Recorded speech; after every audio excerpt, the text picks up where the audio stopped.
The sun was barely past mid-morning when I stepped onto my front porch in my black and red checkered flannel shirt, holding my old dog Max's leash in one hand and a mug of coffee in the other, and felt the quiet calm that only a bright, cloudless day can bring, until I saw the thick white violation notice taped to my mailbox like a slap in the face. It fluttered in the warm breeze, the Homeowner Association's emblem glaring at me like a threat. Max, my 13-year-old Labrador mix with more gray on his muzzle than brown, wagged his tail slowly, completely unaware that he had just been accused of being a danger to community harmony. I tore the paper free, unfolded it, and read the absurd words. Resident is hereby notified that the canine residing at this address has been observed displaying aggressive tendencies and excessive noise disturbances. I looked at Max, who at that moment was too tired to even sit straight without shifting his hips. Aggressive, excessive noise. The dog barely barked once a week, and when he did, it was because he dreamed in his sleep. Before I could finish reading the rest of the nonsense, I heard the unmistakable bellow of the Homeowner Association tyrant, Carl Hemsworth, echoing down the sunlit street. Carl was a 50-year-old mountain of a man, overweight to the edge of bursting, his huge belly pushing hard against a bright pink dress shirt that always looked one button away from surrender. His black dress pants strained against his thighs and sweat already soaked through the fabric even though the day wasn't hot. He stomped toward my yard, his face flushed red like a tomato left out too long, forehead veins bulging, mouth opening and closing as he yelled at one of the other board members. "I saw that dog charge the sidewalk," he screamed, waving his arms so hard that his shirt rode up over his stomach. The board member, an older man in a navy polo, looked confused but nodded along because nobody wanted to be the one Carl yelled at next. I stepped off my porch, Max trailing behind me at a slow limp, and called out, "Carl, what's this violation supposed to be?" He spun toward me so fast his gut shook like a water balloon. "Your dog," he shouted, pointing the fattest, angriest finger I'd ever seen, "is a menace to this community." Max blinked at him, then sat down heavily on the warm driveway, tail thumping once in polite greeting. I blinked back and said, "Carl, Max is 13. He can barely make it up the porch steps. How exactly did he menace anyone?" Carl puffed his chest, which only made it jiggle. "He charged a child." He yelled loud enough to send a couple of birds scattering from a nearby tree. "A child was forced to step aside," I frowned. "You mean when the Wilson boy rode his scooter past us yesterday, Max walked over to sniff the grass, he wasn't even looking at him." Carl didn't want facts, he wanted a target. His face grew even redder, sweat dripped down his temples, and he jabbed his finger again. "The Homeowner Association will not tolerate dangerous animals," he roared. Neighbors peeked out their windows, some stepping onto porches, all lit by the bright midday sun. Most of them knew Max. They'd seen him lie on my lawn for years like a sun-soaked rug. They knew he wasn't a problem, but nobody wanted Carl's wrath directed toward them, so they pretended to check their mailboxes or prune their plants instead. I folded the notice calmly, even though my jaw was tight. "Where's the evidence, Carl?" I asked. "Where's the video of Max being aggressive? Where's the complaint?" Carl's eyes darted left, then right, then back to me. "We have multiple reports," he boomed. "And more are coming."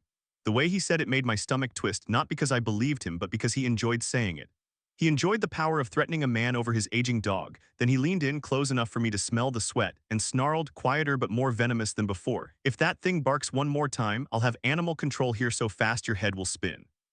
He spun around, belly swaying, and marched back toward his house in the bright sunlight, still muttering about dangerous dogs and irresponsible owners, leaving me standing there with Max sitting obediently by my leg. I looked down at Max. He looked up at me. Neither of us barked. And somewhere in that absurd moment, the anger shifted into something sharper, calmer, colder. Because I knew one thing Carl did not know. The Homeowner Association bylaws gave every homeowner the right to request all previously filed complaints for review, every single one. And if Carl was creating fake violations for my dog, chances were he was ignoring real ones for his buddies. Before lunch, I emailed the Homeowner Association board a formal request for records under Article 7, Section 14 of the bylaws. It was a dry, boring clause that most residents didn't know existed. But I did, because when you live in a neighborhood run by a man who treats authority like a weapon, you learn the rules better than he does.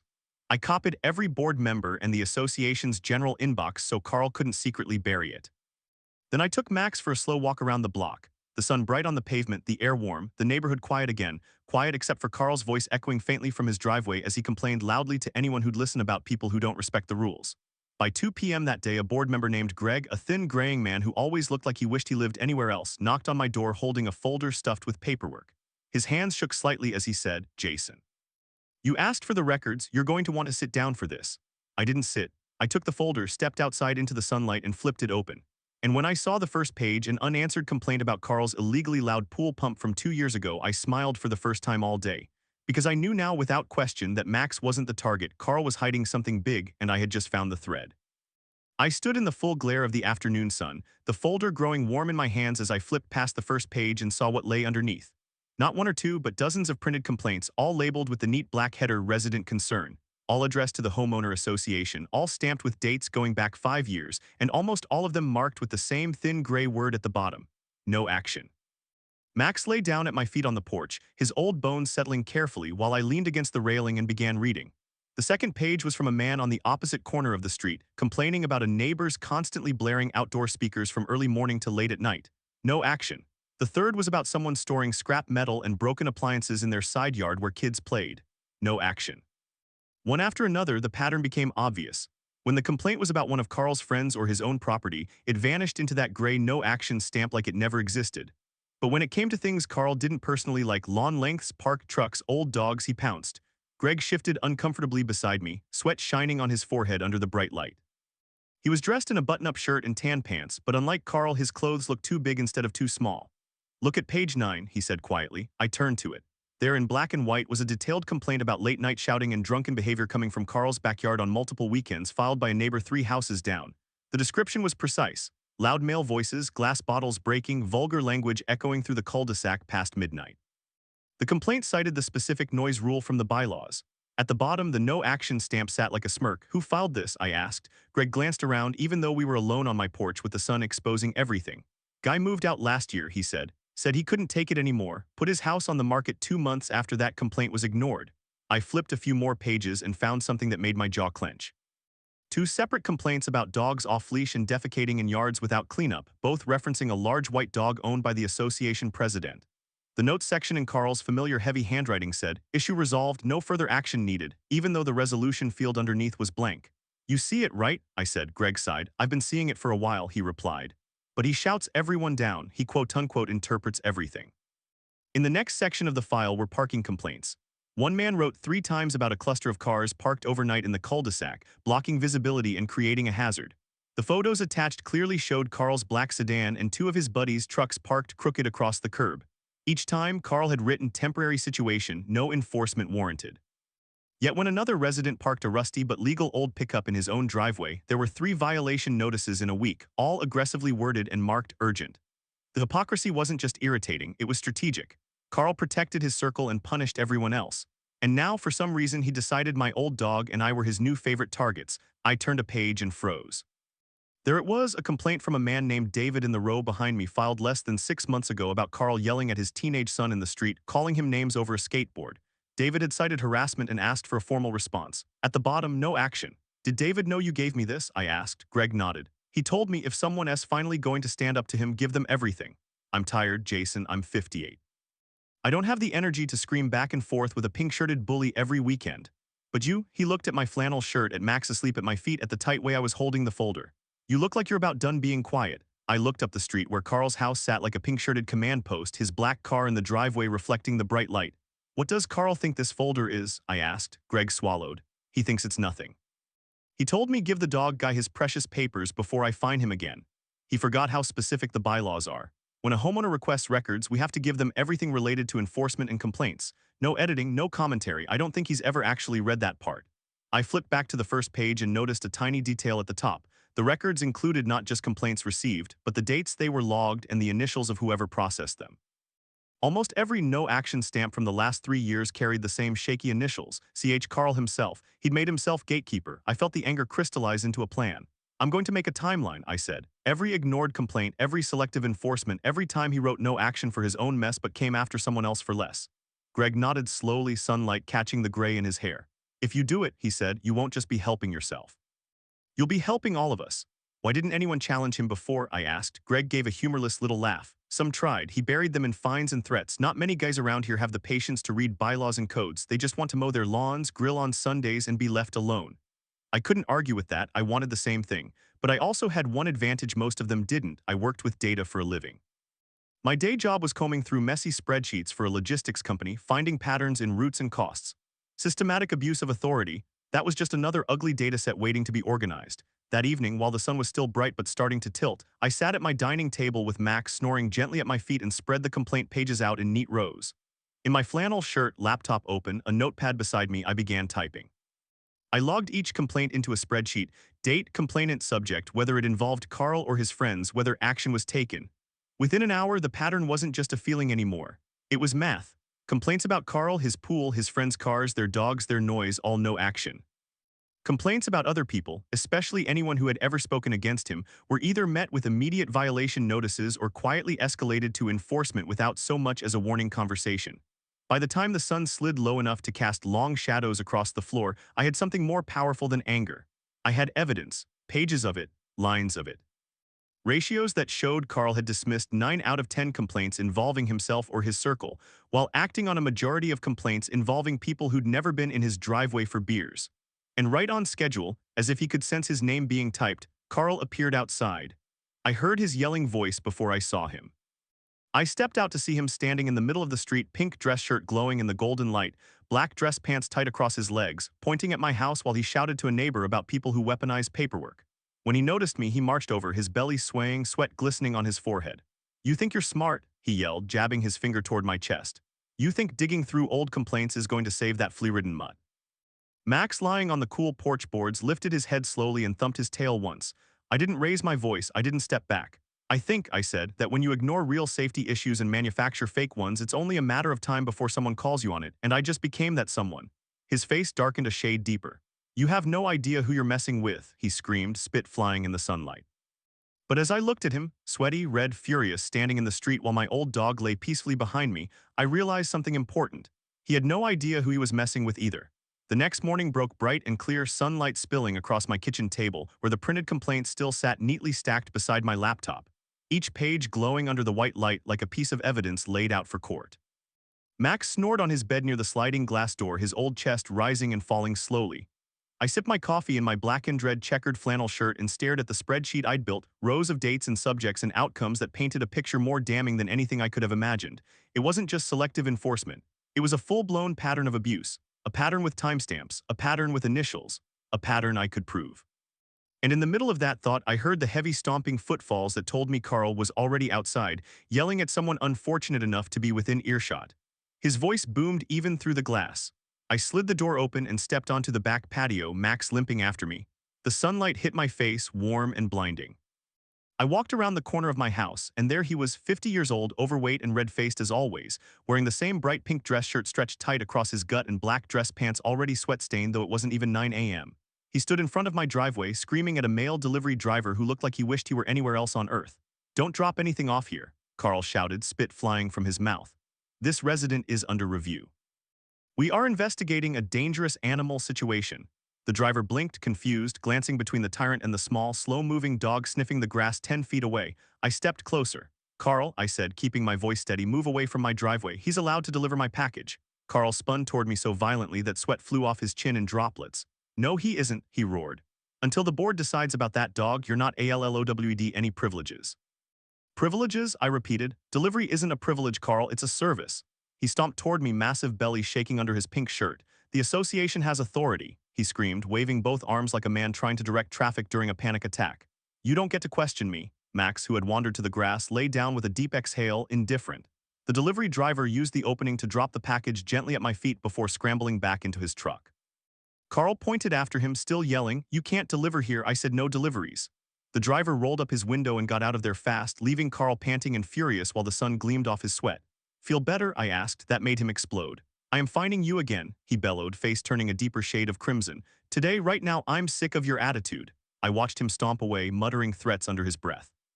That was when I truly understood something important. Carl wasn't just a bully, he was losing control. And men like him get loudest right before they fall. I spent the rest of the morning organizing my plan. First, I scanned every page of the complaint records, converting them into PDFs. Then I added annotations, arrows, notes, explanations, highlighting every contradiction. I built a second spreadsheet comparing complaints about Carl and complaints he filed about others.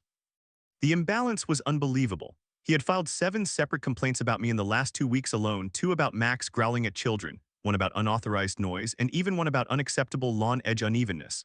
My lawn edge, meanwhile, legitimate complaints about his pool pump, parties, late-night noise, and his dog running loose had all been ignored.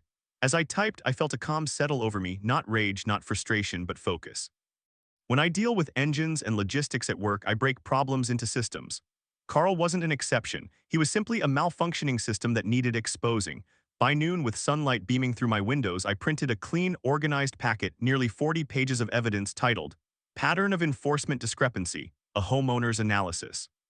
I stapled it neatly, placed it in a folder, and added a cover letter quoting 3 sections of the bylaws Carl always pretended didn't exist: equal treatment requirements, documented response obligations, and conflict of interest limitations. I walked out to the street and headed toward the association's Dropbox near the clubhouse. Max trotted beside me, old but determined, sunlight bouncing off his fading coat. As I walked, several men from the neighborhood nodded to me.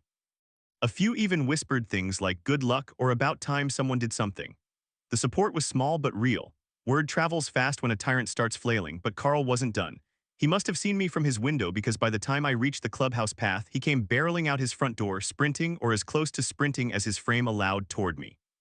His pink dress shirt was soaked at the chest and underarms, his black dress pants clung to his legs, and his face was scarlet.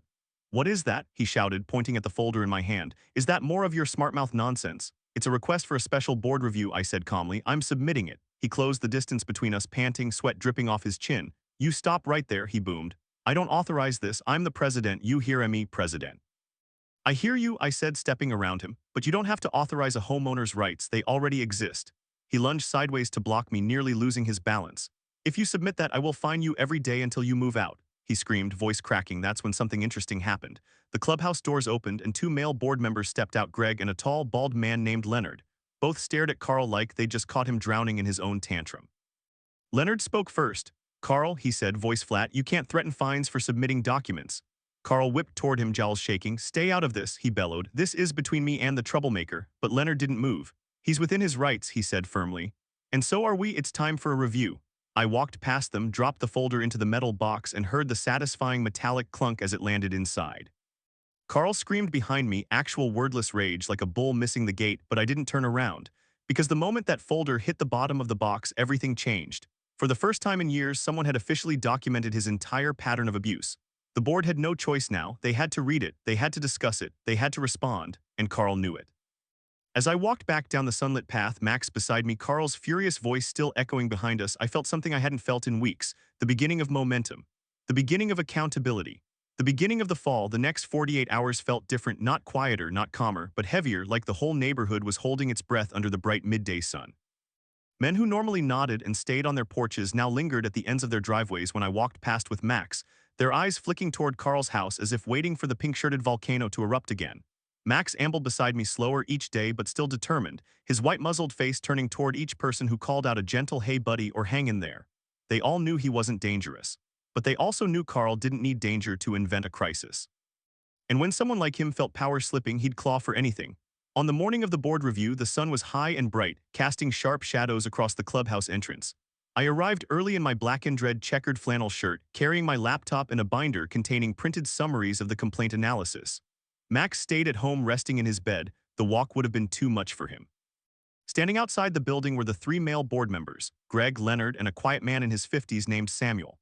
They looked tense but resolute, dressed like middle-aged men who'd rather mow their lawns than deal with an HOA crisis, yet ready to finally do their duty. Then Carl arrived. You could hear him before you saw him, heavy stomping, loud huffing. Then his voice exploded into the air. "This is a waste of time, a total waste." He waddled across the parking lot, his bright pink dress shirt already soaked through at the chest, clinging to his massive belly, his black dress pants riding up awkwardly as he pointed aggressively at Samuel. "We shouldn't even be here," he yelled. "This is a personal vendetta by a dog owner with an attitude problem." His face was red, darker than usual, glowing under the sunlight, and beads of sweat dripped down his neck in thick drops as he stormed toward the clubhouse doors. When he reached me, he leaned forward, jowls shaking. "I hope you're ready for the biggest fine of your life," he snarled. "You brought this on yourself." I didn't even respond. I just held up my binder. "Let's go inside," I said. He let out a furious snort and shoved past Leonard, nearly knocking him off balance. Inside the clubhouse, still flooded with bright natural light from tall windows, the board took their places at the long wooden table. They asked me to sit across from them. Carl sat at the far end, pink shirt sticking to the chair, sweating like he'd run a marathon. His eyes flicked around the room, wild, as though searching for an escape route. Leonard opened the meeting. "We're here today," he said, "to review a formal grievance submitted by homeowner Jason regarding enforcement discrepancies within the homeowner association." Carl slammed his palm onto the table. "Baseless," he shouted, causing the water glasses to tremble. "Fabricated, a lie." Samuel sighed, rubbing his temples. Carl, he said, let us proceed. I opened my binder. I'm going to present a timeline, I said, covering every recorded complaint filed in the last 5 years. All of these documents were provided by the HOA as required by Article 7, Section 14.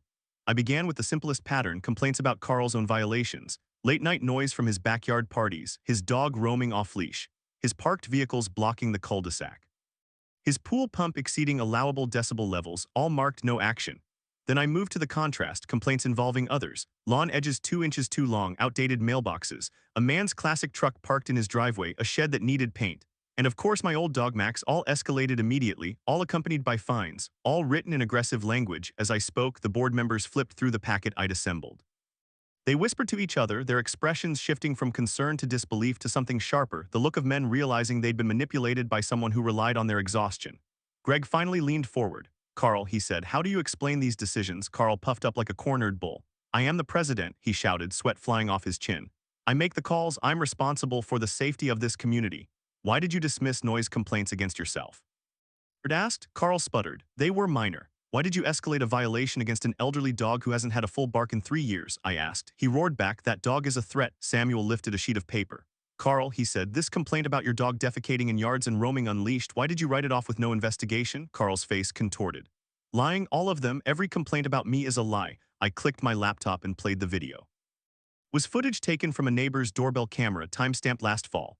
Carl's own large white dog trotted freely across 3 lawns, sniffing, wandering, even leaving a pile of droppings on 1 yard, clear as day, sunlight shining on everything. Carl walked behind him without a leash, wearing, of course, a bright pink dress shirt. The room went silent except for the audio of Carl yelling something incoherent in the background. Samuel slowly set the paper down. Carl, he said softly, you lied. Carl's face darkened to a deep, dangerous crimson. He gripped the table edge, his sweaty fingers squeezing the wood so hard the chair creaked. Then he stood abruptly, sending the chair skidding back. You think this proves anything? He screamed. I've run this association for 10 years, I know the rules. He stopped because there was another video. I played the second one, a recording from a neighbor showing Carl screaming at a teenager for skateboarding on the sidewalk. The boy hadn't touched a single property line, yet Carl stood inches from his face yelling insults. The audio was unmistakable. The timestamp matched an ignored complaint in the file. The third video was worse for him. A recording of Carl's backyard at midnight, loud male yelling, bottles breaking, a voice slurring profanities, his pool pump droning obnoxiously in the background. Leonard turned to him. You told us you didn't hold parties. You had no right to collect videos, Carl exploded. This is highly illegal, you can't. That's enough, Samuel said. Then I played the final piece, audio from Carl threatening to find me every day until I move out, recorded when he chased me toward the clubhouse. The board members looked at each other. Greg spoke softly but clearly. Carl, you violated more bylaws than any resident in this neighborhood. Carl's chest heaved, sweat poured down his cheeks. His pink shirt clung to him like a wet tarp. I am the president. He shouted again, but there was no power left in the words, just panic. Samuel looked at me, then at the others. I move, he said, that we suspend President Hemsworth from all association duties pending a full vote of removal. Leonard nodded. Seconded. Greg raised his hand. I 3 votes, majority. Carl slammed both fists onto the table so hard that the water glasses jumped. You can't do this to me, he bellowed, tears mixing into the sweat on his face. I built this place. I kept you all in line. But the vote was done, 3 men staring at him. 1 man smiling quietly in his flannel shirt and a whole neighborhood waiting outside to see the king fall. When Carl burst out of the clubhouse doors, the sunlight hit him full force. An unforgiving, bright, honest light that made the sweat on his pink dress shirt shine like wet plastic and turned his already crimson face into something almost purple. He stumbled down the steps, shouting wordless fury into the warm air, but his voice no longer echoed with the authority it once carried. Instead, it bounced off the walls and fell flat like a man yelling into an empty stadium. The gathered neighbors, every one of them male, standing in small clusters along the walkway and parking lot, watched silently. Some crossed their arms. Some narrowed their eyes, some looked away, embarrassed for him. For the first time since I moved into this neighborhood, not a single man looked afraid of him.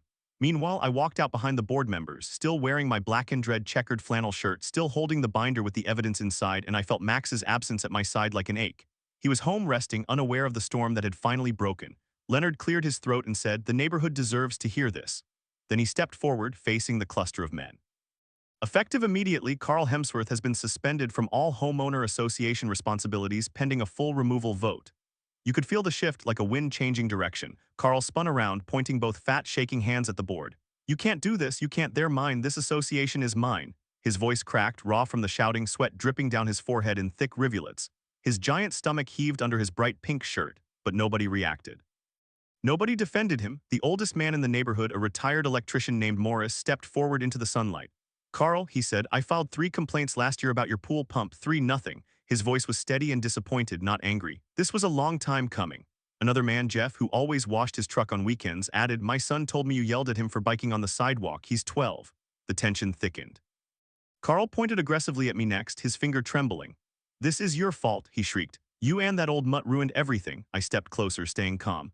All I did was pull the records, I said. You wrote those no action stamps, Carl, not me. His mouth quivered, his face twisted. For a second I thought he might try to swing at me, but instead he stomped toward his car, the black sedan he always parked crooked, and yanked the door open so hard it almost bent. Before he got in, he turned, still screaming. This isn't over, I'll come back, I'll take this whole place DOWN. Then he slammed the door, reversed too fast, and nearly hit a mailbox before speeding off down the sunlit street. His tires squealed. The embarrassment lingered. The moment he disappeared, a heavy silence settled across the parking lot. Men stood there breathing slowly, like they were waking up from a long, collective nightmare. Samuel, the quietest board member, let out a long exhale and said, well, that's the first peaceful minute we've had in months. A few laughed, not because it was funny, but because the pressure had finally cracked. Leonard turned to me and held out his hand. Jason, he said, thank you for doing what we didn't have the courage or time to do ourselves. I shook his hand. I didn't do it for the neighborhood, I said. I did it for Max. Greg stepped forward next, rubbing the back of his neck. I'm sorry it took us this long, he said quietly. He scared a lot of us. I know, I said, but today showed he can't scare everyone. That afternoon, the board held an emergency session, doors open, sunlight streaming through the tall windows, where they drafted new protocols. No enforcement without majority approval, no emergency authority unless actual safety risk existed, mandatory documentation for every complaint with timestamps and signatures, and most importantly, a code that prevented any single board member from handling complaints about themselves or their close neighbors. I didn't join the session, I didn't need to, but I watched men walk in with heavy shoulders and walk out lighter. The tyrant had fallen and the neighborhood finally knew it wasn't powerless. 3 days later, under another cloudless sky, a white truck turned onto my street. Max and I were sitting on the porch, he lying across my boots as usual, when 2 male contractors stepped out of the truck with clipboards. One waved at me and said, we're here to remove unauthorized modifications made to your property. They meant the stack of violation letters, the false fines, and the whole fabricated case about Max, and they meant the official reversal of Carl's actions. After confirming details, they handed me a sealed letter with the Homeowner Association's new header at the top. Inside was a full retraction of every violation Carl had issued against me. We apologize for incorrect enforcement, it read in neat type. Your dog Max is not considered a nuisance or threat in any way. Attached to the letter was a reimbursement check for all fines Carl had issued to residents in the last year that were deemed invalid, which included the one about my dangerous dog. I pocketed the letter and whistled softly to Max. He wagged his tail once. It was enough. The next week, the vote to officially remove Carl from the presidency happened in broad daylight on the clubhouse lawn. Men stood in a line, one by one, writing their votes on slips of paper. The sun reflected off the black ballot box. When the count was done, the results were announced. Unanimous removal. Not one man voted for him. He hadn't shown up, of course. His house stood dark that day, blinds closed. By the weekend, a for sale sign stood planted in his front yard. Life after Carl felt quiet, real quiet, the kind that had been missing for years. Neighbors started mowing at reasonable hours again. Kids biked freely on the sidewalks. The cul-de-sac felt like a place men actually lived, not a place they braced themselves inside. I didn't celebrate. I just brought Max outside, let him sniff around the lawn, and watched as he settled into a sunny patch to warm his tired bones. Greg walked over that afternoon with 2 cold sodas and handed me one. You didn't just save yourself, he said. You saved all of us. I shook my head. I just showed everyone what was already there, he nodded. Sometimes, he said, that takes the most courage. As the weeks passed, I could feel the neighborhood healing. The board kept things fair, men started speaking up more, and Max, he spent his days peacefully sprawled in the morning sun, napping through afternoons, enjoying the quiet he deserved. No yelling, no threats, no pink-shirted tyrants stomping our way. Every once in a while, when I'd walk past the clubhouse and see the sunlight bouncing off the new bulletin board with updated rules and fair guidelines, I'd think about the folder of complaints still tucked in my file cabinet. Evidence. Proof. The thing that started it all. And in the evenings, when the sun dipped low and Max climbed onto the porch beside me, I'd scratch behind his ears and whisper, "You did good, old boy." Because when the Homeowner Association tried to break us with lies, all it took was the truth, organized, undeniable truth, to bring the whole system crashing down. In the end, the neighborhood didn't just reclaim peace. It remembered accountability. And Max, he got to spend his old years in the one thing he always wanted, quiet, warm sunlight, a justice more genuine than any fine could ever be.